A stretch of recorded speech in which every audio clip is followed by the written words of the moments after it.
ketika mau dipindah ke Cina ini, Pak Yonan, Ignatius Jonan, Menteri Perhubungan waktu itu, menyatakan tidak setuju. Pak, ini tidak visible. Kata Pak Yonan. Kata Pak Yonan. Pak Yonannya dipecat. Diganti kan? Sudah itu dia manggil ahli, namanya Agus Pambagio. Presiden manggil nih. Pak Jokowi? Iya, Pak Jokowi. Sesudah mecat Jonan, dia ditanya, Pak Agus gimana ini? Pak, ini tidak visible. Rugi negara. Ini menurut Agus? Menurut Agus Pambagio. Yang Bapak tonton yang saya tonton itu. Rugi negara. Ini atas ide siapa? Kata Agus. Kok bisa dari Jepang pindah ke situ dan biayanya besar? Atas ide saya, kata Jokowi.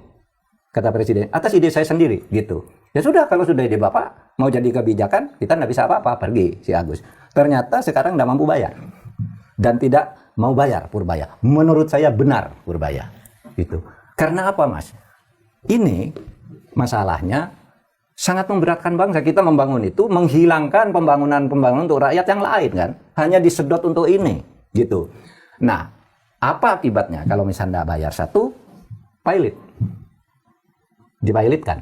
Saya khawatir, kenapa nih saya anggap ini bagus si Purbaya demi rakyat. Tapi juga harus diingat itu akibatnya sangat berbahaya bagi rakyat. Karena misalnya kita gagal bayar. Itu kan berarti Cina harus ngambil tuh. Ini punya saya kalau gitu.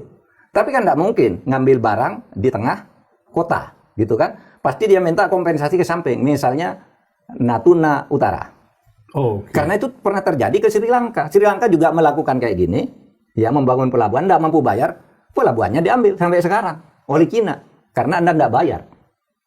Gitu. Ini kan bisa minta Natuna Utara yang sedang konflik. Yang sedang konflik. Yang di memang tengahnya dari dulu ada konflik, terus di sini kan bisa merambah ke kita. Kalau merambah ke kita ini masuk ke daerah kita yang tidak masuk dalam konflik di Natuna Utara itu yang tidak masuk dalam konflik misalnya, lalu membangun pangkalan di sana selama 80 tahun.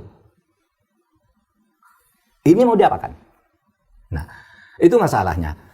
Jadi betul Pak Purbaya, Anda didukung oleh rakyat, jangan bayar WUS. Dengan APBN? Selidik, iya, jangan bayar WUS dengan APBN.